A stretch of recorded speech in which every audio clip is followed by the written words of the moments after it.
Yes, dear students of class 8, हम लोग पढ़ रहे हैं बच्चों आपकी poem first the ant and the cricket. ये जो कविता है बच्चों, ये आपकी एसोप्स फेबल्स से लिए। फेबल्स का मतलब क्या होता है बच्चों? फेबल्स का मतलब होता है ऐसी कहानियां या ऐसी कविताएं, ठीक है, जो एनिमल्स को यानी जानवरों को कैरेक्टर बनाती है, यानी उनको एक चरित्र बना के और हमें कोई नैतिक मैसेज देती है। मॉरल जो मैसेज होता है या हमारे जीवन से जुड़ा हुआ कोई मैसेज होता है वो देती है, उन्हें फेबल्स कहा जाता है। तो एसोप्स फेबल्स जो है, एसोप्स ने जो फेबल्स लिखी है उससे ये जो पोएम है वो ली गई है, दी एंट एंड द क्रिकेट। अब बच्चों हम लोग इसके कैरेक्टर्स की बात करें तो फर्स्ट कैरेक्टर है इसमें एक एंट एंड सेकंड कैरेक्टर है जो है क्रिकेट, ठीक है। एंट यानी चींटी होती है बच्चों, क्रिकेट यानी टिड्डा जिसको हम कहते हैं वो होता है बच्चों। यहाँ पे हम बात करें, इंट्रोडक्शन से स्टार्ट कर रहे हैं। क्या कहता है ये पोएम जो है वो कहती है, यहाँ पे एंट और क्रिकेट के बीच का वार्तालाप है, इन दोनों के बीच के जीवन की एक जो समस्या है उसको लेके दोनों के बीच में वार्तालाप है। क्या कहता है? Idea of hard work and planning that is essential for every creature. यहाँ पे ये कह रहा है कि आइडिया ऑफ हार्ड वर्क बता रहा है, यानी जीवन में जो कठिन श्रम है उसका महत्व बता रहा है, और प्लस के प्लानिंग का। प्लानिंग से क्या मतलब है बच्चों? हमें हमेशा फ्यूचर को हमारे देख के और उसके अनुसार हमारा प्रेजेंट भी चलाना चाहिए और हमें हमारे भविष्य की चिंता करनी चाहिए, ठीक है। अब जैसे आपको एक छोटा सा एग्जांपल बताया बच्चों, हम लोग क्या करते हैं कि ओनली एग्जाम टाइम आता है जब हम पढ़ना स्टार्ट करते हैं, लेकिन ऐसा नहीं होता है। जब हम साल भर स्टडी कर रहे हैं तो हमें हमारे फ्यूचर प्लानिंग यानी हमारे एग्जाम्स को टारगेट रखते हुए रोज ही हमारा जो भी कुछ हम पढ़ रहे हैं उसको रिवाइज करना चाहिए, ठीक है।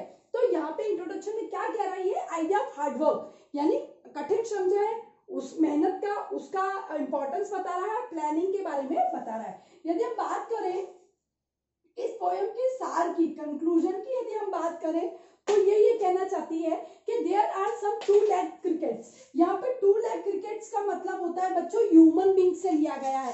फोर लेग्स क्रिकेट तो हम जानते हैं कि जो टिड्डा जो होता है उसके 4 पैर होते हैं, तो यहाँ पे टू लेग्स क्रिकेट को यहाँ पे सिंबलाइज किया गया है विद ह्यूमन, इंसान के साथ इसको सिंबलाइज किया गया है, which are human beings. He wants such a people to work hard and plan for future। यहाँ पे कवि ये चाहता है कि हम इंसान भी, हमें एक मैसेज दे रहा है क्रिकेट के माध्यम से कि हमें भी हार्ड वर्क करना चाहिए और even we have to think about our future also, है ना, यानी प्री प्लानिंग से चलना चाहिए हमें। मॉरल क्या है इस कविता का बच्चों?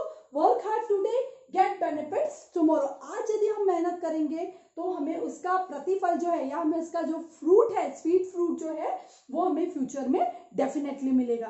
तो कहीं ना कहीं ये बात बच्चों हम सब पे लागू होती है, चाहे हम स्टूडेंट हो, चाहे हम वर्किंग हो, चाहे हमारे पेरेंट्स हो, किसी पे, हर किसी पे ये बात लागू होती है। बच्चों हम राइमिंग स्कीम की बात करें बच्चों तो ये है ए और बी बी बी, यानी इस पोएम के स्टैंजा में फर्स्ट जो 2 लेटर हैं वो एक जैसे हैं। जैसे आपको एग्जांपल बता रही हूँ बच्चों, सिंग और स्प्रिंग, इनका लास्ट जो वर्ड है बच्चों वो एक जैसा लगता है हमें। और बात करें बाकी के 3 लेटर्स की, होम, कम, तो इस तरीके के जो बाकी के जो लेटर्स हैं बच्चों वो हमें एक जैसे सुनाई आते हैं, एक जैसे साउंड करते हैं जब हम उनको सुनते हैं। तो इसकी राइमिंग स्कीम है बच्चों ए बी बी, इस तरह की इसकी राइमिंग स्कीम है।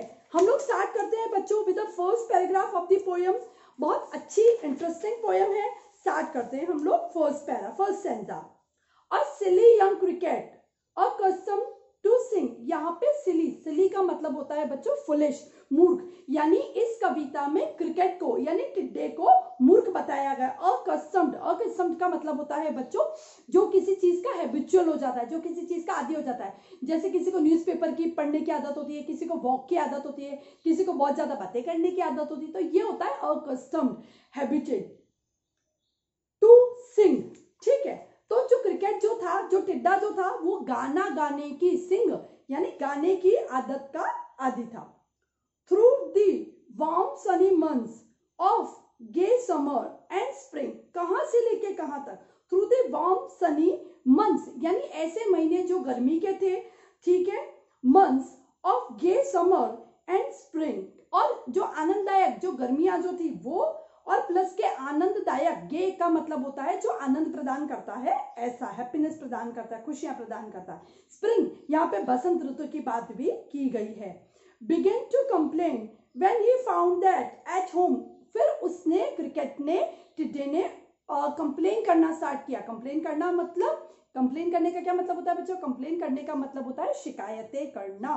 To complain when he found that at home his cupboard was empty and winter was कम।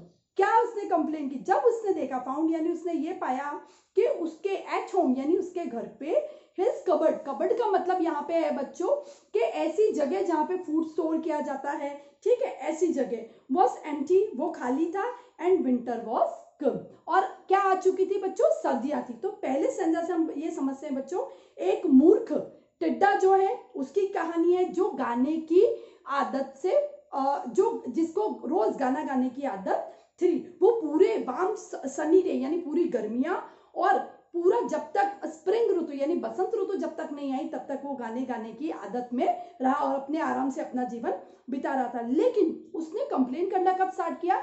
जब उसको ये लगा कि सर्दियां आ चुकी हैं और मेरे घर में खाने के लिए कोई फूड अब नहीं है। माई कबर्ड्स आर एम्प्टी, उसके जो कबर्ड्स हैं वो खाली हैं।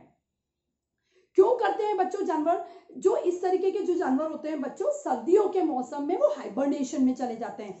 हाइबरनेशन में जाते हैं, इट मीन्स कि सर्दियां जब आती है तो ऐसे जानवर होते हैं बच्चों, अपने अपने जो घर जो होते हैं, बरोज जो होती हैं, उनके एंड्स के जो घर होते हैं वो वहां चले जाते हैं। सर्दियों में सर्दियों के लिए फूड स्टोर करके रखते हैं, ठीक है। आपने देखा होगा कई बार के कई मौसम में चींटियां हमें बहुत सारा फूड ले जाती हुई एक लाइन में नजर आती है, तो इसका मतलब वो स्टोर करती हैं ताकि सर्दियों में अपने घरों में बैठ के आराम से वो फूड के मजे ले सके। तो यहाँ पे भी क्रिकेट के साथ ये हुआ, गर्मी भर उसने मजे किए, बसंत ऋतु में उसने मजे किए, गाना गाता रहा, इधर उधर घूमता रहा, लेकिन उसने सर्दियों के लिए फूड स्टोर नहीं किया। और जब सर्दियां आई तो ही बिगेन टू कंप्लेन, उसने फिर शिकायतें करना स्टार्ट किया।